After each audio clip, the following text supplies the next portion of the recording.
The basement door slammed shut with a sickening finality. "Have fun in the dark, freak." Marcus's laughter echoed from the other side as I heard the lock click into place. "Marcus, please. You know I'm claustrophobic." My voice cracked as I pounded on the door. At 13, I was 2 years younger than my cousin, but this wasn't about age anymore. This was about power. "Lucas," my Uncle Tom's voice drifted from upstairs. "Where are you, buddy?" I opened my mouth to scream for help, but Marcus's threat from earlier rang in my ears. "If you tell anyone, I'll make sure Aunt Sarah loses her job at Dad's company. My mom was a single parent, and that job was everything to us." "He's at the park," Marcus called up cheerfully, said he needed some air. The basement was pitch black. I fumbled for my phone, only to remember Marcus had taken it earlier, claiming he needed to borrow it. This wasn't the first time he locked me down here, but it was the first time he'd done it when it was getting dark outside. My parents thought sending me to stay with Uncle Tom's family while Mom recovered from surgery was the perfect solution. They didn't know that my cousin Marcus had turned from the fun playmate of our childhood into something else entirely, something darker. I slid down against the wall, trying to control my breathing. The darkness seemed to press in from all sides. Somewhere in the darkness, water dripped steadily. Drip, drip, drip. Each sound made me flinch. Hours passed. I could tell by the way the thin strip of light under the door faded to nothing. My legs had gone numb from sitting on the cold concrete floor. But I was too scared to move around in the dark. There were tools down here, sharp things that could hurt if I stumbled into them. "Lucas," a new voice called down. "Aunt Patricia this time. Marcus says you're still at the park. It's dinner time, young man." I stayed silent.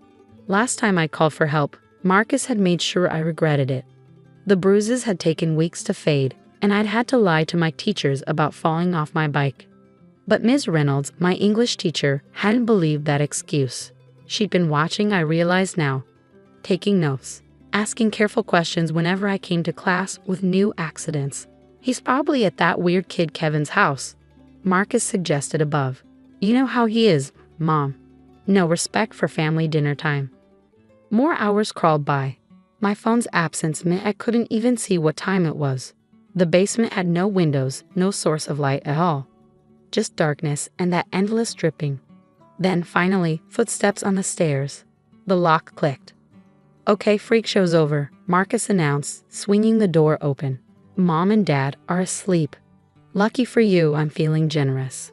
I stumbled up the stairs, legs barely working. In the kitchen light, Marcus looked at me with that familiar mix of disgust and amusement. "You look terrible," he smirked. "Maybe wash your face before anyone sees you crying like a baby."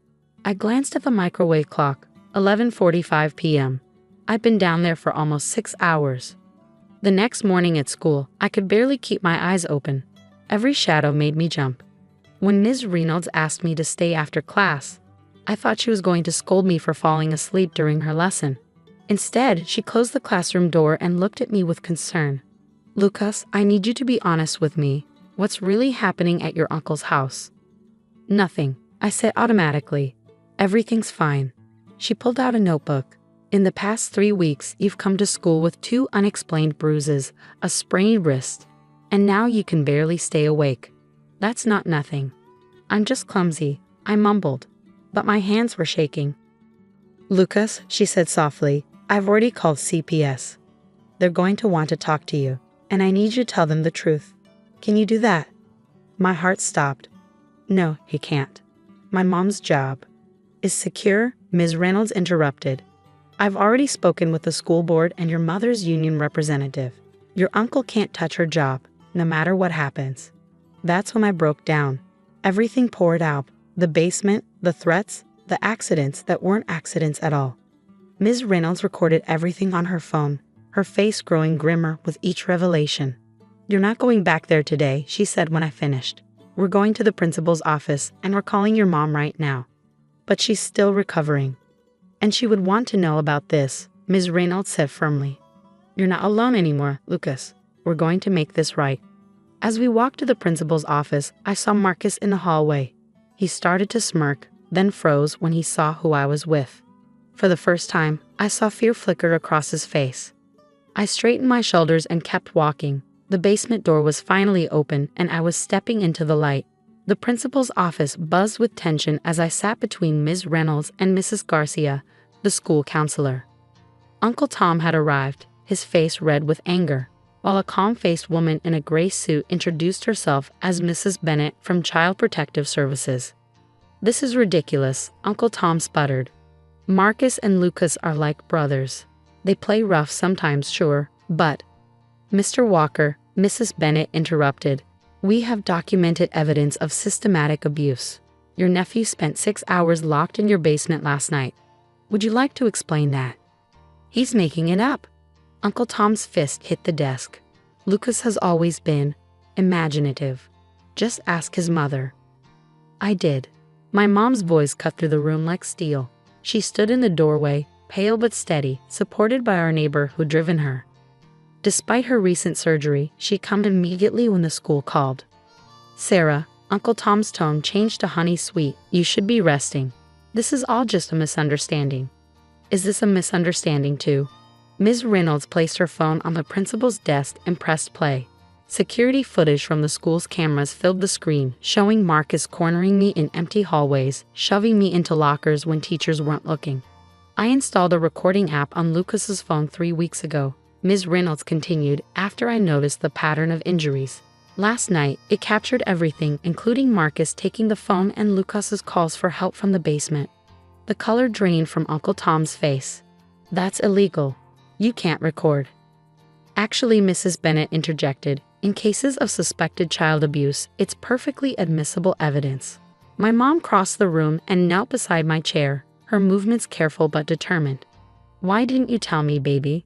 "Marcus said Uncle Tom would fire you," I whispered. "We need that job." "No job is worth this," she said firmly, then turned to her brother. "Tom, how could you let this happen?" "It's not what you think," he started, but Mom cut him off. "I trusted you to protect my son while I recovered. Instead, you let your own son terrorize him. Did you know?" "Did Patricia know?" Before Uncle Tom could answer, the door opened again. Marcus stood there with his mother, Patricia, both looking shocked at the crowd in the office. "What's going on?" Patricia asked, but Marcus's eyes were fixed on the security footage still playing silently on the screen. "Your son has been abusing his cousin," Mrs. Bennett stated bluntly.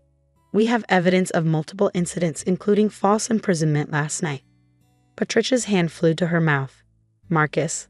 For once, my cousin didn't have a smooth lie ready. He stood frozen, watching his carefully constructed world crumble.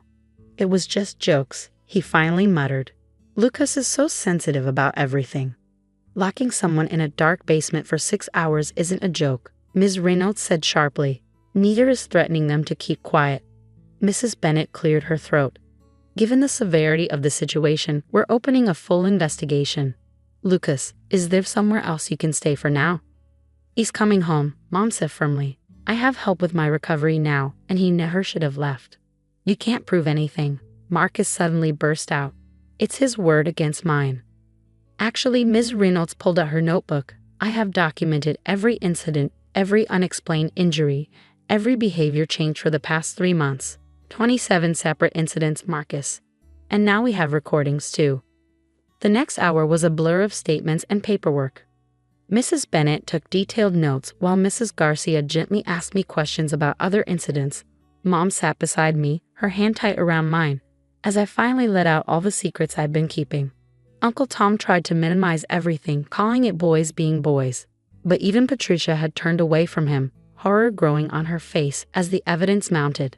"There will be consequences," Mrs. Bennett announced at the end. "Marcus will need psychological evaluation and counseling. And Mr. Walker, your negligence in this situation is a serious concern." As we left the office, Marcus caught my eye one last time. The power had shifted. He wasn't the one in control anymore. For the first time, I saw him for what he was. Not a monster, but a troubled kid who'd been allowed to become cruel. "Let's go home," Mom said softly, and I felt tears of relief spring to my eyes. Home, where I didn't have to be afraid of the dark. Ms. Reynolds touched my shoulder as we left. "You're one of the bravest students I've ever had, Lucas. Remember that." Walking to our neighbor's car, I felt lighter than I had in weeks. The basement door was locked forever now. But this time, I was on the right side of it. 3 months after the basement incident, I sat in Dr. Carter's office for my weekly therapy session. The walls were painted a calming blue, nothing like the darkness of that basement. "How are the nightmares?" she asked, her kind eyes studying my face. "Better," I answered truthfully. "I only had one this week, and I used the breathing techniques you taught me." The investigation had revealed more than just Marcus's abuse. It turned out Uncle Tom had a history of covering up his son's incidents at their previous school too. They'd moved here after Marcus had seriously hurt another student, but the records had been quietly buried. "And how are things at school?" Dr. Carter continued. "I thought about the changes there. Marcus had been transferred to a specialized program for troubled teens. His absence in the hallways had lifted a weight I hadn't even realized I was carrying." "Different," I said. "Better. Kevin and I started a support group actually, for kids who've dealt with bullying or abuse. Ms. Reynolds is our faculty advisor." Dr. Carter smiled. "That's wonderful, Lucas. Using your experience to help others is a powerful form of healing." The support group had been Kevin's idea. He'd been Marcus's target before I came along, and after everything came out, he'd been the first to reach out to me. Now we have 15 regular members and met twice a week during lunch. At home, things had changed too. Mom had recovered fully from her surgery and our relationship had grown stronger. No more secrets between us. We even started a tradition of leaving small lights on throughout the house at night. "Not because I was afraid," she said, "but because everyone deserves to know there's always light available if they need it." Uncle Tom had tried to reach out several times, sending apologetic messages through various family members. Mom had blocked his number after he attempted to minimize the situation one last time, suggesting we all start fresh and put the past behind us. "Have you heard anything from Marcus?" Dr. Carter asked carefully. I nodded slowly. His counselor at the new school asked if I'd be willing to read a letter he wrote, part of his therapy program. "And how do you feel about that?" "Scared," I admitted. "But also ready, maybe." Ms. Reynolds offered to sit with me while I read it. The letter had arrived yesterday, sitting unopened on my desk at home. Part of me wanted to burn it, but another part needed to know if Marcus could understand what he'd done. After my session, Mom was waiting outside. We had another appointment, this one at the youth center where I'd be speaking to a group about recognizing and reporting abuse. Mrs. Bennett from CPS had asked if I'd be willing to share my story. "You don't have to do this," Mom reminded me as we drove there. "I want to," I said firmly. If Ms. Reynolds hadn't been paying attention, if she hadn't documented everything, I might still be living in fear. The youth center was full of kids my age, some looking as scared as I used to feel. I took a deep breath and walked to the front of the room, catching sight of Ms. Reynolds sitting supportively in the back. "My name is Lucas," I started, my voice stronger than I expected. 3 months ago, I thought keeping quiet about abuse meant protecting my family. I was wrong. Silence only protects the abusers. As I shared my story, I saw recognition in some cases, fear in others. After I finished, several kids came up to talk privately. Each one had a story, a secret, a basement of their own. That evening, I finally opened Marcus's letter. Mom sat nearby, ready if I needed her, while Ms. Reynolds joined us via video call. "Dear Lucas," it began. "I'm sorry. Those words feel small compared to what I did, but they're true. My counselor is helping me understand why I hurt you, but understanding doesn't excuse it. I was angry about things that had nothing to do with you, and I took that anger out on you because I could. Because Dad always covered for me, and that made me think I was untouchable. I was wrong. I'm learning to be different. I don't expect forgiveness, but I need you to know that what happened wasn't your fault. It was mine." Tears slid down my cheeks, but they weren't tears of fear this time. They were tears of release. "You okay?" Mom asked softly. I nodded. "Yeah, I think I am." Later that night, as I got ready for bed, I looked at my reflection in the bathroom mirror. The scared kid from 3 months ago was gone. In his place stood someone stronger, someone who'd found his voice in the darkness and used it to help others find their way up too. I turned off the main light but left the small night light glowing. Not because I needed it, but because it reminded me that even the darkest basements can't stay dark forever. Not when you have people willing to shine a light and help you find your way home.